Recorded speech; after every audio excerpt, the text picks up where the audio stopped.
Good afternoon, and welcome to HDSA's educational webinar series. Today, we're joined by Ami Rosen, who is going to be talking with us. We'll be discussing family planning and Huntington's disease. Ami is the clinical director for the HDSA Center of Excellence at Emory University.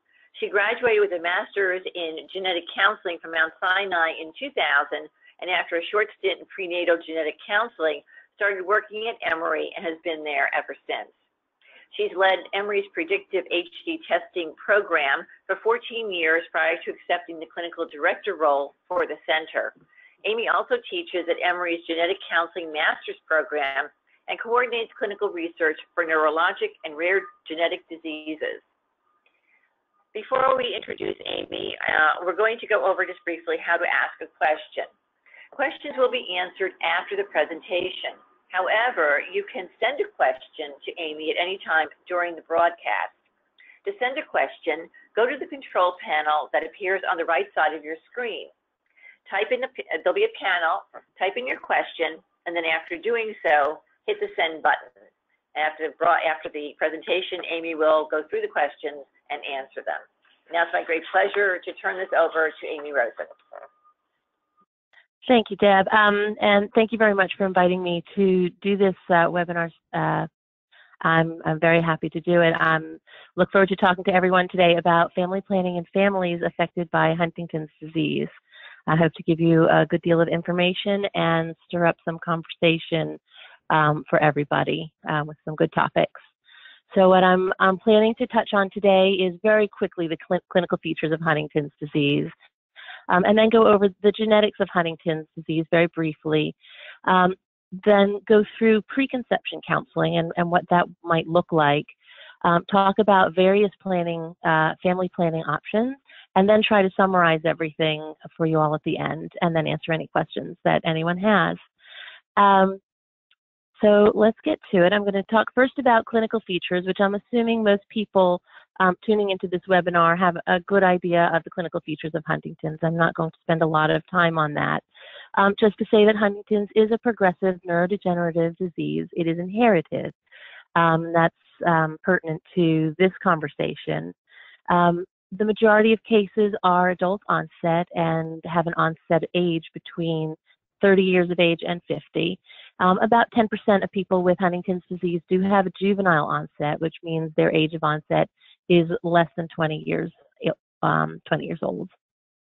The typical features that we see, I've listed here.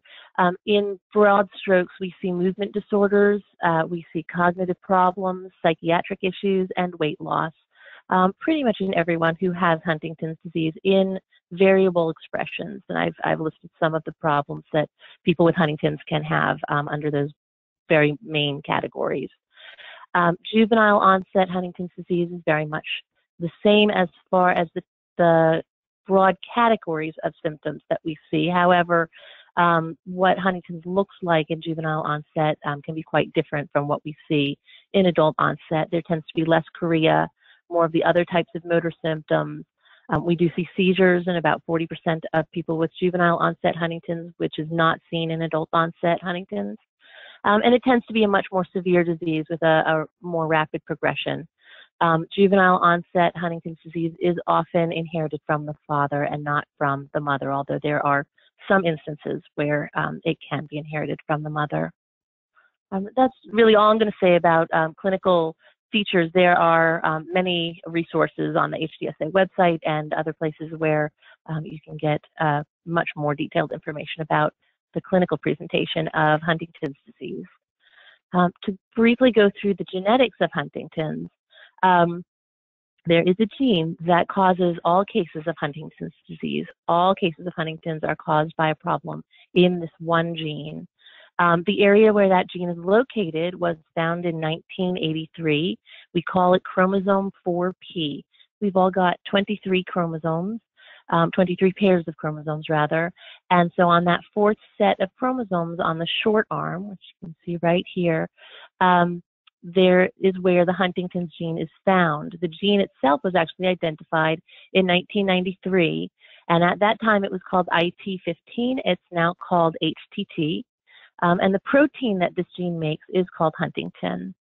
Again, I'm not going to go into a lot of detail about the protein or the gene itself, except to say that everyone does have two HTT genes, and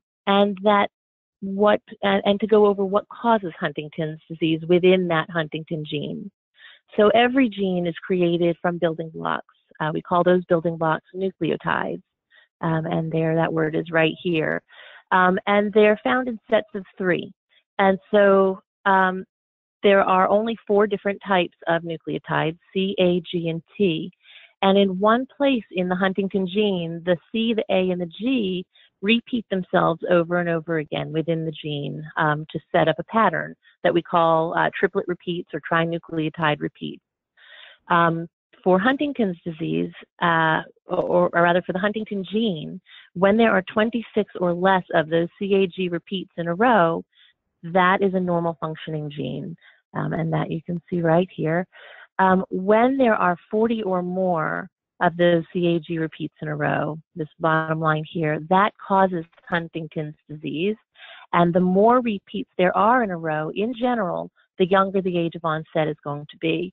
And this 60 plus over here is a marker that shows where we generally see a break between adult onset and juvenile onset Huntington's disease. So people with 60 plus CAG repeats or triplet repeats tend to have juvenile Huntington's disease, whereas those with between 40 and 60 repeats have a later onset, with the smaller number of repeats having, in general, a later age of onset than those with more repeats. There are 2 other groups of these CAG repeats that we report out when we're doing genetic testing for Huntington's disease. That is the number of repeats from 27 to 35. And in that group, we do not typically expect people to have symptoms of Huntington's disease.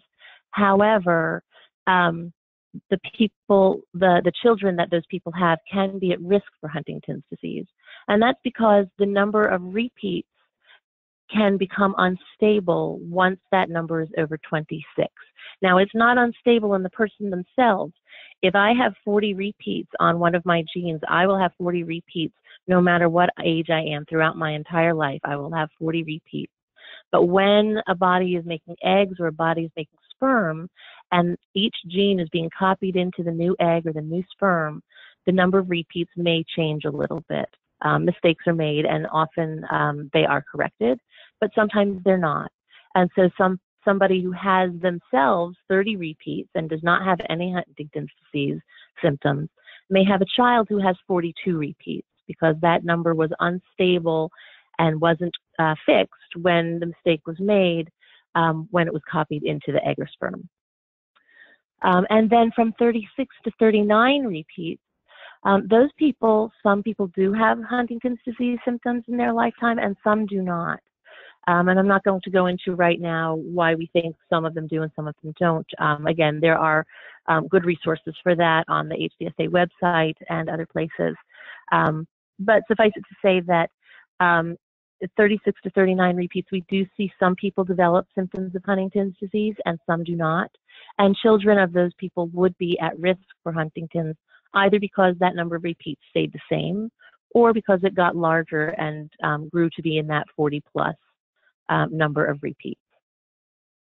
When that number of repeats grows from one generation from the next, we call that anticipation. And generally, we will see a younger age of onset in the next generation because there's a larger number of repeats in that person. So again, just a very brief and quick review of the gene and the genetics that cause Huntington's disease to show up. Huntington's is inherited in what we call an autosomal dominant fashion. And what that means is that gender is not important. Huntington's can be inherited from a mother or from a father. It can be inherited by a son or a daughter equally. So there's no gender difference. Although some families will look at their family history and say, but all the people in my family are women that have Huntington's disease. And that may be the case, just through kind of luck of the draw. But there is nothing inherent in being a woman that is making the risk of inheriting that gene with a larger triplet repeat sequence, their risk is no greater than any man's risk of inheriting that gene, or any boy. And so I've just briefly showed here, for any pregnancy that a person who has Huntington's disease is involved in, 50% of the time that pregnancy will end up with a child having Huntington's disease, having inherited the gene that has an expanded triplet repeat, and that pregnancy that will also have a 50% chance of inheriting their gene that is a normal functioning Huntington gene. So it is not that if someone has 4 children, 2 of them will have inherited the gene with the expansion and 2 will not. It's that with every pregnancy, that particular pregnancy has a 50% chance. It's just like flipping a coin. If you flip it 4 times, you could end up with 4 heads. You could end up with 4 tails. And so each time you flip that coin, it's an individual chance of whether it's going to be heads or tails. And the same is true here, where it's a 50% chance in each pregnancy whether the child will inherit the gene that has the expanded triplet repeat that will cause Huntington's disease, or has the normal functioning Huntington gene with 26 or less repeats in it.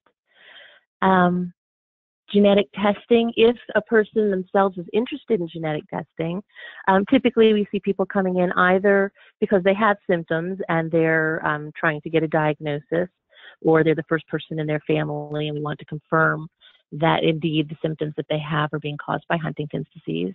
So we call that symptomatic testing.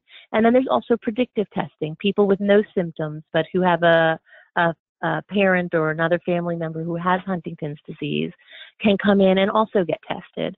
And we call that predictive testing. We do recommend that genetic testing take place in a genetic testing center that follows the HDSA guidelines. Those guidelines are very detailed and require genetic counseling as well as seeing some other professionals to review the test, the possible test results, and many other topics. That as a genetic counselor, that's my, I could talk about that for days, but won't. So it is a blood test. Genetic testing is done via a blood test typically. Samples taken from your arm, and it typically takes 2 to 4 weeks for the results to come back. And then most centers will then have you come back in to receive those results in person. And generally they are not given out over the phone. So one of the popular reasons for coming in for predictive testing is people who are making life decisions, and in particular family planning decisions. I do see many people that are coming in trying to decide what route to take in their family planning, and they are considering genetic testing for themselves.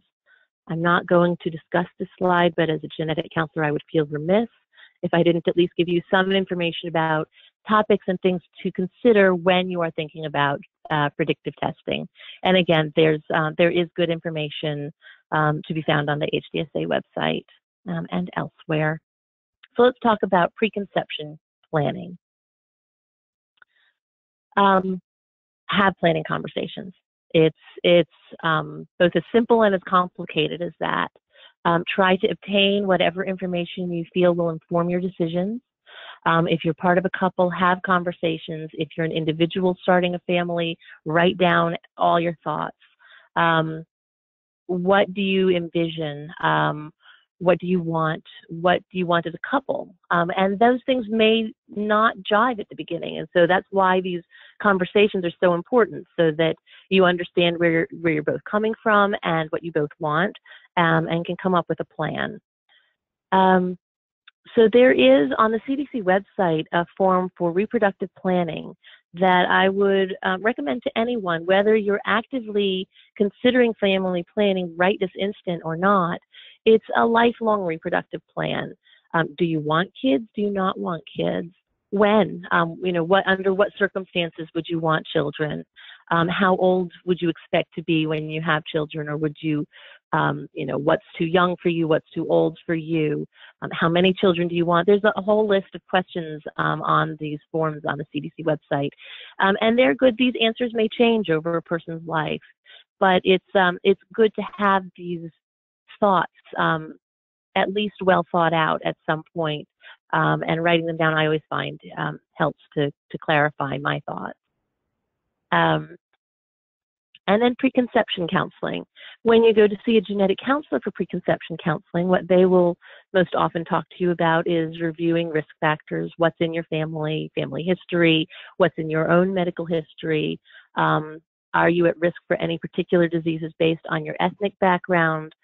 For example, if you're African American, there's a larger risk for sickle cell disease. If you're Ashkenazi Jewish, there's a larger risk for Tay-Sachs disease. So other things that the genetic counselor will gather information from you for to discuss your entire risk, all of your risk factors when considering conceiving a child and starting a family. Also seeing a doctor. There are many other topics that you could be discussing, controlling chronic diseases, updating your immunizations. These are other topics here that a doctor would go through when you're family planning to make sure you've got all your ducks in a row and that you're as prepared as you can be for starting a family. Going back to having your conversations, these are some of the topics that I would recommend discussing, making sure that you both are having the same viewpoint. And, you know, all couples can have different viewpoints. In particular, when one person in a couple is at risk for Huntington's disease and the other person is not, you may find that you have very different opinions on certain things, and that's not to say that everyone who is at risk for Huntington's is going to have the same viewpoint, and those who are not will also be similar. There may actually be a lot of crossover, but within a couple, the at-risk spouse and the non-at-risk spouse, the non-HD spouse, may very well have different viewpoints and be thinking differently about some of these various factors. So what do you think about the potential to pass on a risk for Huntington's disease to a child? Is that important? Is it not? Are we hoping that there's going to be a cure very soon, and therefore I'm not seeing this as important? Are we concerned over raising a child while one parent has Huntington's disease? What's the importance of having a biological child or biological children? Is it important they are biologically bound to both parents or to one parent? How do each of you feel about that? How does the woman in the couple feel about being pregnant? For some people, being pregnant is a very important part of building their family, and for other people, it's really not a point that they think a lot about. They just want a child. It doesn't have to be through their own pregnancy. There are religious implications for various choices and options that clearly need to be discussed within a couple. Cost can also vary from option to option, risks associated with each option, the success rates, and the waiting periods. And so I'm going to go through a number of the options for family planning and try to bring in some of these factors and describe them to you so that you have an idea of what the costs are, what the risks are, how successful each strategy might be. So I call that my long introduction, and we can go into family planning options and talk about what those various options may be and what people may decide to do will vary from couple to couple, from person to person. You know, if you're part of a couple, then those conversations will hopefully lead you down the same path once you're finished with the conversation. So here are the options that I see. After those conversations, some people may decide they do not want children. That is obviously an option that is out there. I won't touch on it much more just because there's not much more for me to say about it as far as risks and costs and that sort of thing. Adoption is obviously another choice.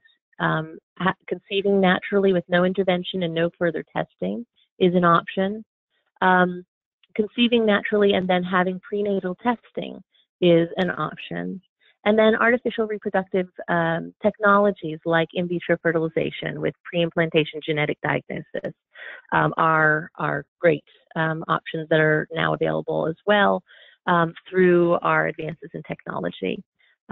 Non-disclosure, we'll talk about that option, as well as donor eggs, donor sperm, donor embryos that are available also using assisted reproductive technologies. So I'll go through those options pretty much in the order there that I had them listed. So the first is adoption choices. There are many, many different ways to adopt children. I've listed some here and some of the things to think about here, but there are many, many other directions to go in when adopting. But there is foster care, so fostering and not adopting. There is going through the foster care system to specifically adopt. And then there's also using private agencies or using an attorney to adopt privately. Whether you decide that you want to adopt a U.S.-born child or you're interested in adopting someone who's born in another country is another dichotomous decision to be made. Whether you're interested only in adopting a newborn or if you're also open and interested in adopting older children is a choice to be made. Are you open and interested in adopting children who may have special needs? Do they have to be of a specific race?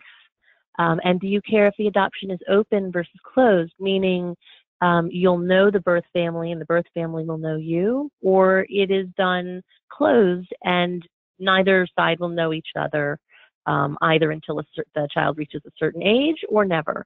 And that never option is done much less frequently these days than it used to be, but could still be an option that might be open for some people. So what are those pros and cons of adoption? The child is not at risk for Huntington's disease because the child is not biologically related to the parents, and so not biologically related to the person who is at risk for Huntington's disease. There is a high likelihood of success. Most people who go in to adopt a child do end up adopting a child at some point. Some people do not, but it does have a high likelihood of success.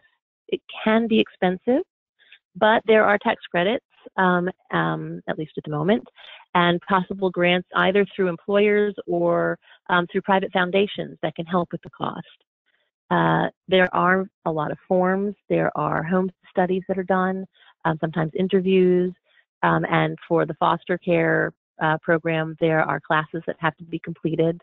So there are a number of activities that have to be completed in order to be able to adopt a child.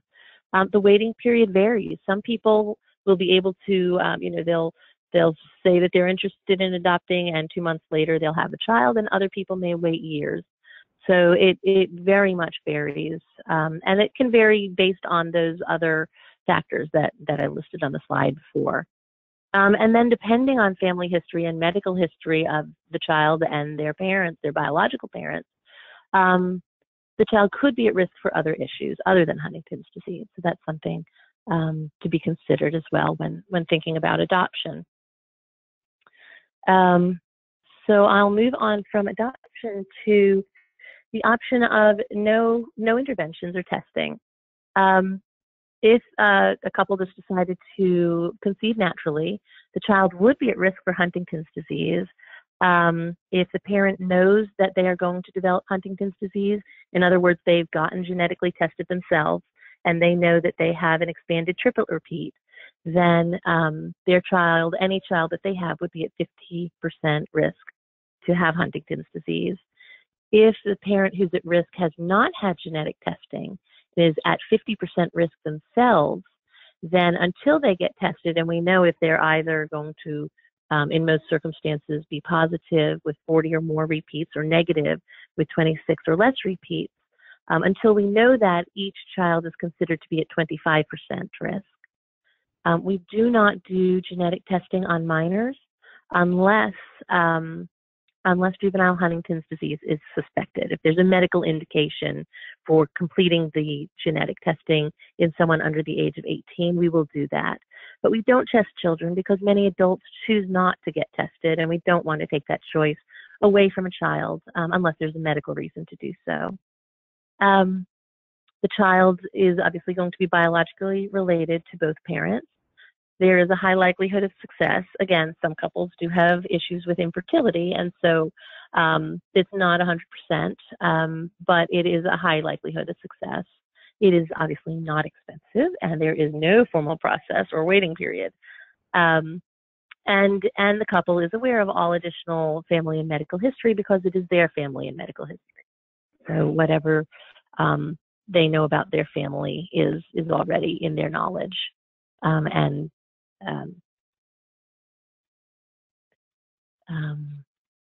the right words there. So those are the pros and cons for naturally conceiving a child and having no intervention and no testing after naturally conceiving. Prenatal testing is an option that is available to people after they have naturally conceived. It is a diagnostic testing that occurs during pregnancy. There are two different types of prenatal testing. One is chorionic villus sampling, or CVS, and that is typically done between 10 and 11 weeks. It can be done later, up until about 13 weeks in pregnancy, but that's not typically what is preferred, and not for genetic testing. And then for an amniocentesis is the other way to do prenatal testing during pregnancy. That is typically done between 16 and 20 weeks of pregnancy. It can be done earlier and it can be done later, but typically for genetic testing purposes, it's typically done between 16 and 20 weeks. But each practice that you go to, every doctor that you go to do these procedures will have their own guidelines and rules that they follow for their practice. These are generalities that I'm speaking in right now. So in amniocentesis, people who have been thinking about family planning or have many friends who have become pregnant have heard at least vaguely of an amniocentesis. An amnio is done at an OBGYN's office. OBGYNs are very practiced in doing amnios. Like I said, it's typically done between 16 and 20 weeks when we're talking about doing it for genetic testing. And as you can see in this image here, what happens is here's the fetus is within the amniotic sac, and at the OBGYN's office, ultrasound is used so that they can see where the fetus is and when there's a pocket of amniotic fluid away from where the fetus is located. They will use a needle and go in through the abdomen, not the belly button. That is a myth. It doesn't go through the belly button, but it does go through the abdomen and into this amniotic sac here. And then some of the liquid is withdrawn from this amniotic sac. Inside that liquid, there are also skin cells that have come off of the fetus and are just floating in the liquid. And so when that liquid is taken out, some of the skin cells are in that liquid, and those skin cells have DNA, and the DNA allows us to look at the genes. So it allows us to do the Huntington's test using those skin cells that are in this sample. Typically, results are received within about 10 days. There are some risks within amniocentesis. The largest one is a risk for miscarriage. That's the one that typically people are the most concerned about. And that is about 1/4 to 1/2% risk for a miscarriage after an amniocentesis. There are also risks of some bleeding and some cramping and perhaps an infection. So those are some of the risks that are associated with amniocentesis. The other prenatal option for testing is a CVS. This is done at a perinatologist's office, not at your typical OBGYN. It is a more complicated procedure as far as technical skills for the doctor, not as far as the patient is concerned. It's very similar. It is done earlier in pregnancy, so it's done between 10 and 11 weeks. And it can either be done through the abdominal wall, not the belly button, just like the amnio, or it can be done transcervically, where a catheter is placed through the cervix into, actually, this image is not perfect. Where it goes to is the chorionic villi, which will become the placenta for this pregnancy. And the chorionic villi are right here. So this pregnancy, I think you'd actually want to do abdominally, and they just pull out either through the catheter or through a needle some of the chorionic villi. And those chorionic villi share the DNA that is the same DNA as we find in the fetus. And so that's why looking at the genetic material from the chorionic villi gives us information about the fetus. The results from this testing comes back in about 10 to 13 days. And the same risks, basically the same risks apply to CVS as I listed for amniocentesis. The one difference being that the risk for miscarriage after a CVS is slightly larger, being a half of 1% to 1% risk of miscarriage afterwards. What happens with those samples then? Either with the chorionic villi or with those skin cells from the amniocentesis, they're sent to a laboratory, and that same test that I talked about that people could do with a blood test is done on those cells. And the test, the Huntington's test, then will look at the triplet repeats and see how many that fetus has in both of their Huntington genes. These tests also look for Down syndrome and other chromosomal abnormalities. So if you remember way back at the beginning of that slide, I showed you that the Huntington gene was located on chromosome 4, and I showed you one chromosome 4. Like I said, we've got 23 pairs of chromosomes, and CVS and amniocentesis are most generally used to look for chromosomal abnormalities, typically where either a whole chromosome is missing or a whole chromosome is added. So, for example, in Down syndrome, there are 3 chromosome 21s instead of 2. And so these tests do that testing as well as the additional tests to look for Huntington's disease. And Amnio also is able to detect open spinal defects, and that's something that the CVS is not able to do. These tests are typically just run on any samples that have Amnio and CVS done. If there are things that you are not interested in having done on a sample that you have for prenatal testing, that should be discussed with the doctor beforehand and made very clear so that they can let the laboratory know what needs to be done. And again, for both of them, the results take about 2 weeks, a little bit less, to come back.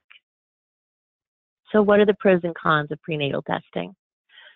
There is no formal process or waiting period to get pregnant. You're naturally conception. It's a naturally conceived pregnancy. Sorry. There is a high likelihood of success. Again, just like any other couple, there are some possible problems with infertility, but in general, there's a high likelihood of success. It is not expensive. Obviously, conception is not expensive, but in addition, insurance is likely to cover all of the prenatal testing. They may or may not cover the Huntington's testing, but that will be at most a few $100s. So we're not talking thousands and thousands of dollars for this test because it is covered for every pregnancy in Amnio or CVS. The child is biologically related to both parents, and testing is only available if termination is an option. So in other words, prenatal testing is only available to avoid a child who will have Huntington's disease. So a couple who is looking for Huntington's testing on a fetus must be willing to terminate a pregnancy. That does not mean that you have to terminate the pregnancy. But if termination is not an option for a couple, then the Huntington's testing will not be completed by the laboratory. The reason for that is that, if you remember a few slides back, I told you that we don't test children until they're 18 unless there's a medical indication. So what we don't want to have happen is that parents are kind of doing an end run around that rule and saying, well, we'll get prenatal testing, we'll find out the information, and then we don't have to worry about everyone telling us we can't get that testing done once our child is born. So that's the reasoning behind this rule. Let's go on to talk about assisted reproductive technologies. These technologies are in constant motion. Things are constantly changing about them. So I will tell you what things look like today. They may look different tomorrow. But in general, in vitro fertilization and prenatal genetic diagnosis have now been around for a few decades. So in general and in broad strokes, what I'm presenting to you today, I don't expect to change an awful lot. In vitro fertilization itself has been around since 1978. Started in the UK and then came to the US in 1981. Currently today, in vitro fertilization is done at over 464 centers across the United States. That was in 2015, sorry, not necessarily today, but I'm sure it's very similar. Those numbers, and the reason I have through 2015 numbers is I've got this listed down here at the bottom. The CDC has a website for assisted reproductive technologies data, and it lists all of the centers, their success rates, the different types of transfers that they do, and I'll explain some of this terminology that I'm using in a moment. But if you are considering this route, that website can give you a lot of information about the various centers in your location and in your area. Some people will fly to various centers, but there is bound to be a local infertility center that does in vitro fertilization, just because the majority of people that these centers serve are the people who are having problems with infertility. And of course, that happens all across the country. The rate of a live birth per embryo transfer for someone who is less than 35 years old is 46.5%, at least based on this website's information from 2015. And I just wanted to throw that number up there so that you can see that the rate of success is not 100%. Each time there's an embryo transfer, if there are no other issues, including advanced maternal age or anyone over the age of 35, then the chance of success is about 46.5%. For a pregnancy, for a live birth. So what is IVF? What do we do here? How does this work? With in vitro fertilization, you will meet a doctor at a fertility clinic and their team. You will discuss many decisions with them before doing anything else. You can tell them at that point that you're interested in prenatal genetic diagnosis, which I'll go into more detail in a moment about that. You'll discuss how many embryos you want transferred each time. Is it 1? Is it 2? Is it 3? And the doctor will go over the pros and cons of those options and what they think might be best for you, which is an individual assessment that they make for every couple that walks through the door. They will do a physical workup because if there are any infertility issues, they want to know about them up front so that they can give you the best chance for success to get a pregnancy and to have a live birth in that pregnancy. So they will do a physical workup prior to the in vitro fertilization. Once those steps are complete, the woman in the couple will begin taking vitamins if she's not already taking prenatal vitamins and some fertility medications that are prescribed by the fertility doctor. These medications both maximize the mature egg production, which we want as many mature eggs in any cycle as we can have, and then starting the vitamins and perhaps discussing some of those other topics from the preconception section of this talk. We want to just maximize the chance for a successful pregnancy. So this image goes through what we do in IVF. So right here, just to kind of orient you here, this is the female genital anatomy. And so this is a woman's uterus. Here are her fallopian tubes, and they go down to where her ovaries are located.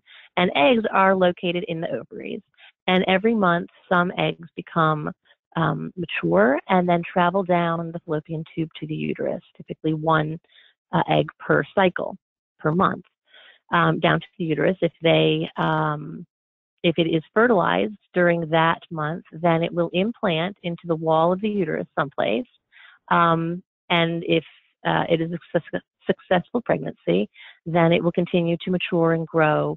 And I'll show you a little bit more about how that happens in the uterus. So with IVF, we're assisting a lot of that work. So after the woman has taken those fertility medications for a week or two, the eggs are collected, and that is done with a needle. or it is done transcervically. So very much like a CVS. It can be transcervically, or it can be done via a needle through the abdomen. Whatever is going to allow the doctors to get the most number of eggs. And then the man in the couple will make a sperm donation so that we'll have both the eggs and the sperm. Then they are put together in the laboratory right here, and they're combined one way or another. The egg and the sperm are put together, and we see how many eggs get fertilized and start to grow. Once an egg is fertilized, it will start to divide from 1 cell to 2 to 4, and so on. And then embryos are transferred either after 3 days of growing or after 5 days of growing. Oops, back for a moment here.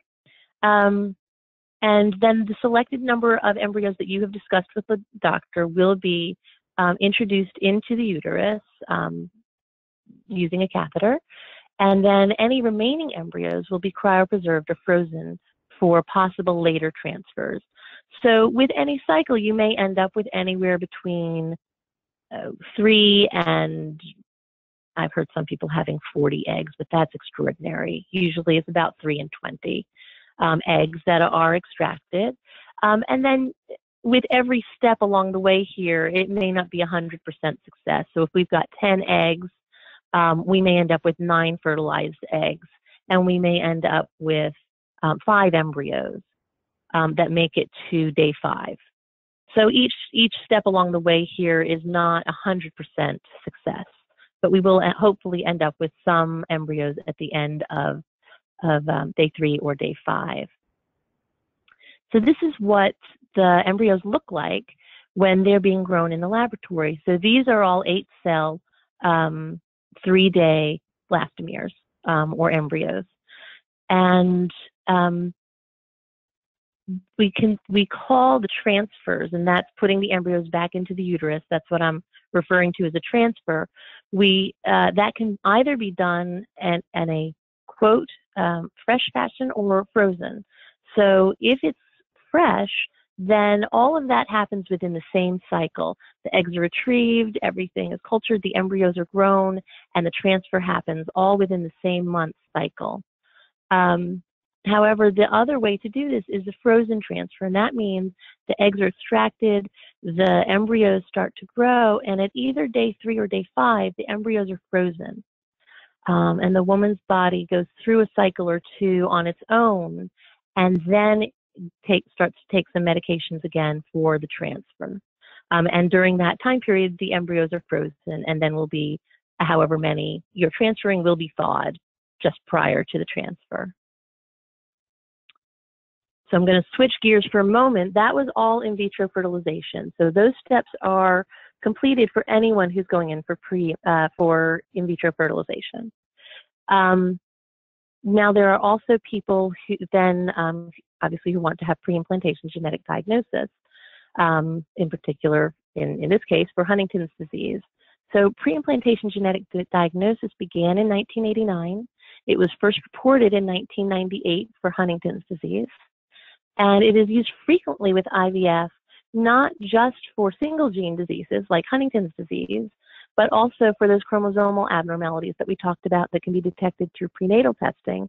They can also be detected using PGD with IVF.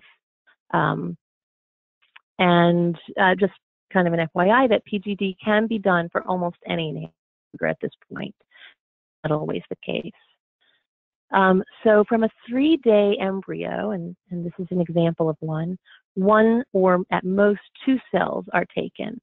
And from a 5-day embryo, which has about 100 cells, 5 to 10 cells are taken. This 3-day embryo has only 8 cells, so 1 to 2 is the maximum that is taken. From the 5-day embryo, there are about 100 cells, and so 5 to 10 can be taken. Those cells are sent to the laboratory with an order to do the Huntington's gene triplet test repeat.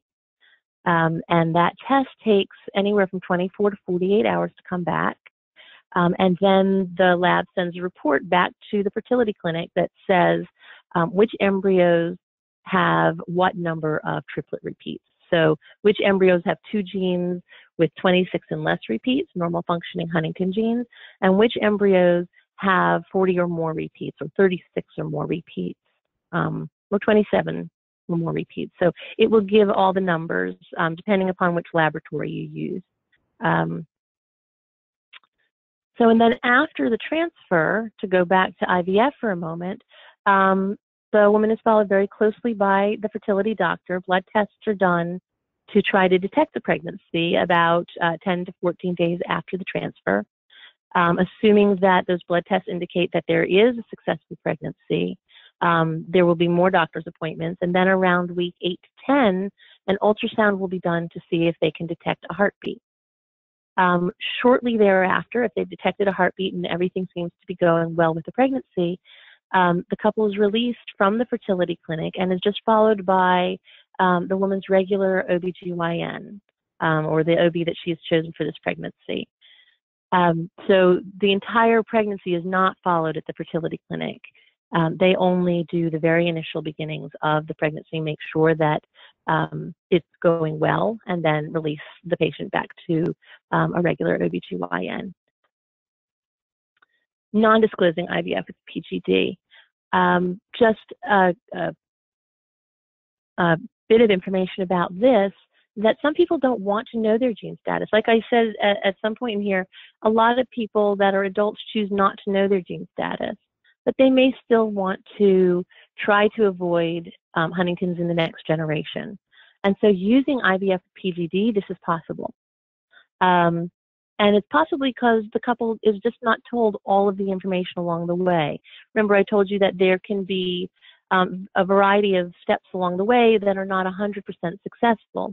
And so if the doctors don't tell the couple all of those numbers, and they just come back after there's been genetic testing and say, we have 3 embryos that we can transfer, what are, how many are we doing this cycle, based on what you had previously discussed, but you have 3, you don't know if there were 3 embryos and they all came back negative, or maybe there were 10 embryos and these are the only 3 that came back negative.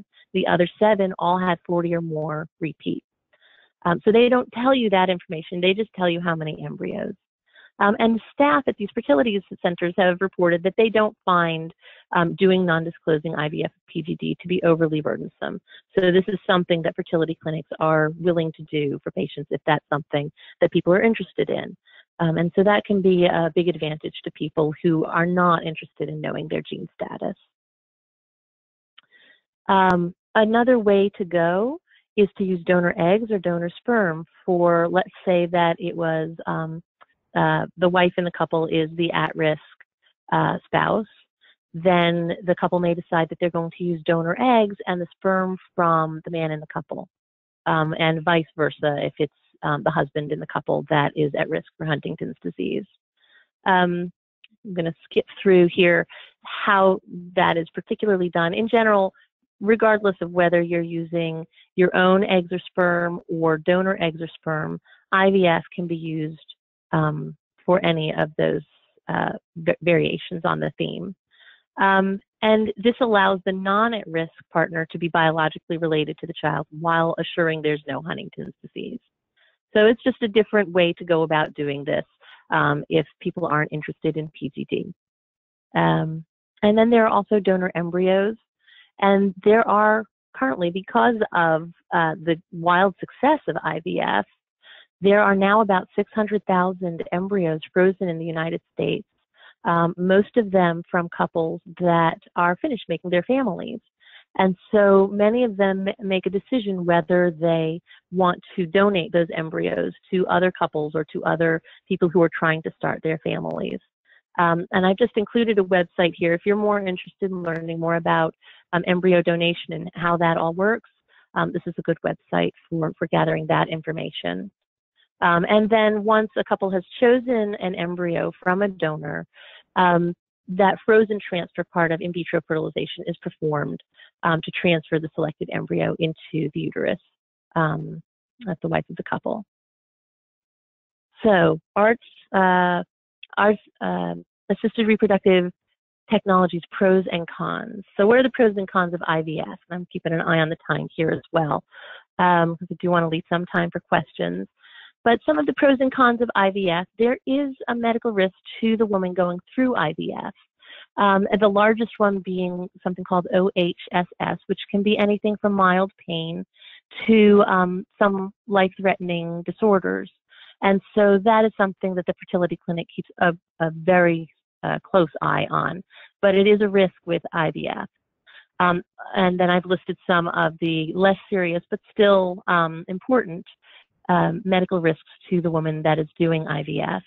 In addition, there's a larger potential for multiples, so twins and triplets. Using IVF, there's a much larger chance of having twins or triplets, even if you're only transferring one embryo per cycle. There is a slightly increased risk for identical twins to happen.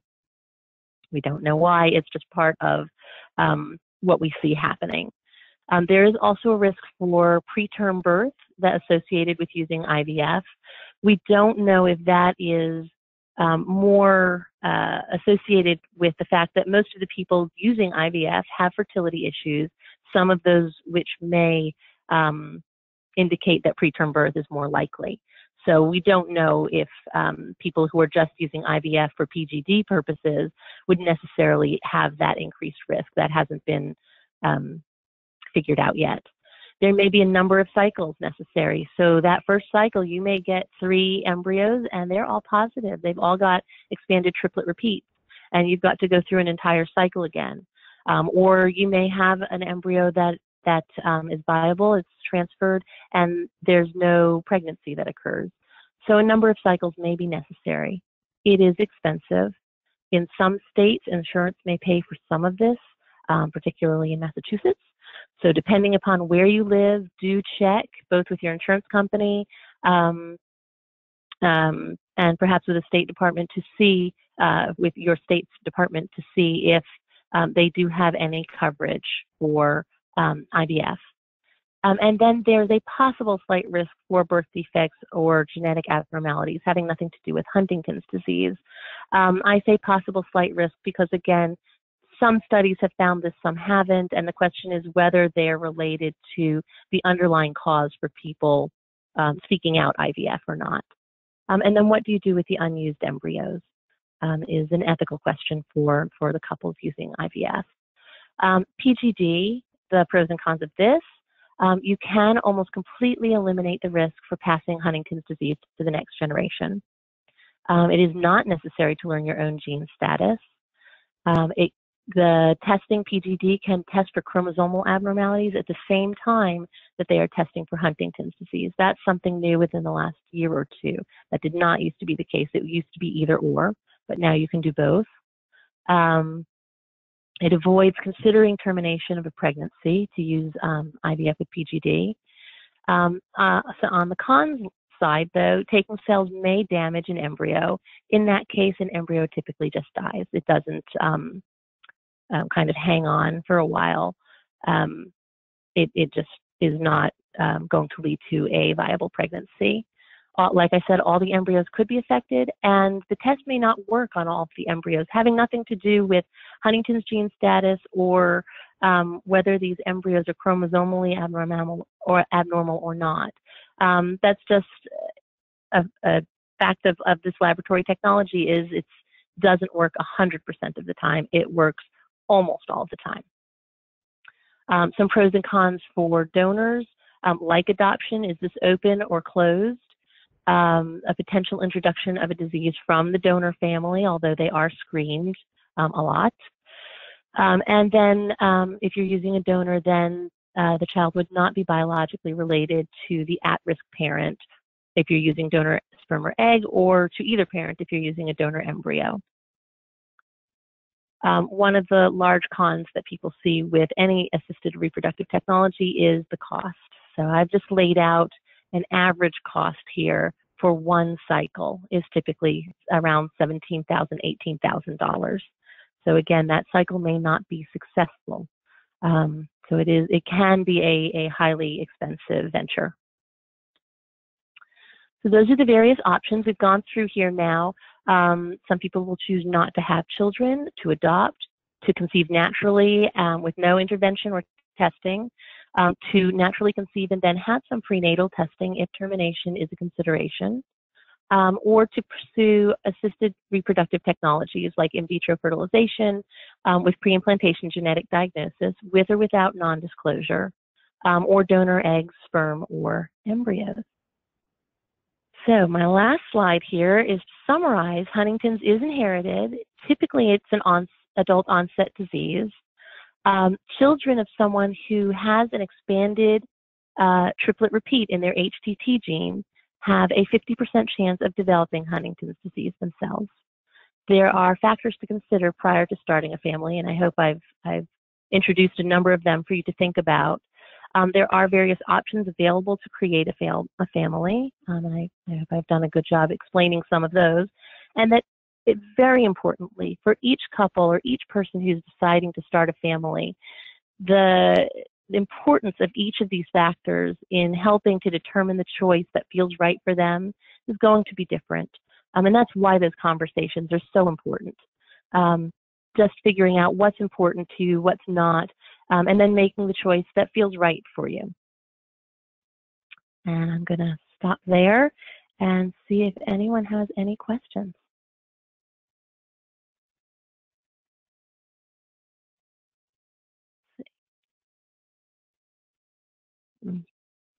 Pull these out here. It looks like we do. Yeah, to make these larger. Oops. All right. There we go. That'll do. Are there any statistics available regarding termination of a pregnancy following the discovery of HD in the fetus? No, there are not. What we do know in general, as far as couples who do any kind of prenatal testing and discover that there is an abnormality either within a gene or on the chromosomal level, is that the number of miscarriages or abortions that happen after the time when prenatal testing would be available, spontaneous abortions are still the largest cause for abortions and not elective terminations. And so that's not really a great answer to your question. We don't have any specific numbers about what people have done after they have discovered that a fetus does have an expanded Huntington's repeat. I think it would be a good question to try and answer. It would be difficult to get those numbers just because these tests can be done at any OBGYN's office. I think we'd have to do some querying of the laboratories that do this testing. And there's a limited number, but many of them as well. So another question here is, what is the risk, or has there been a history that embryos are mixed up and ones that have the HD repeats are accidentally implanted? Are people doing amniocentesis or CVS in addition to IVF and PGD? And that's a great question. The answer is that we always do recommend that people have a follow-up amniocentesis or CVS just to confirm the results from the PGD.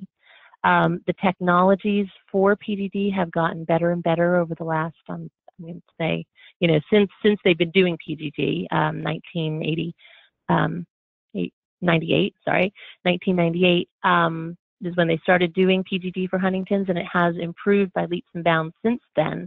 So I think there are a number of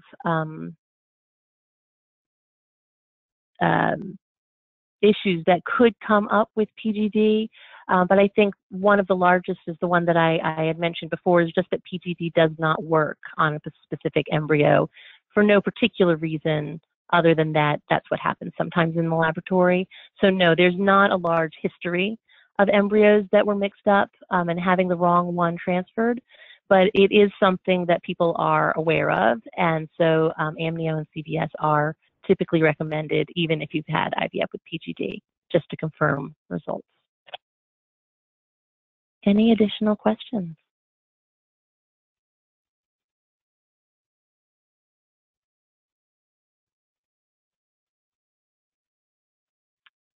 Okay, I don't see any.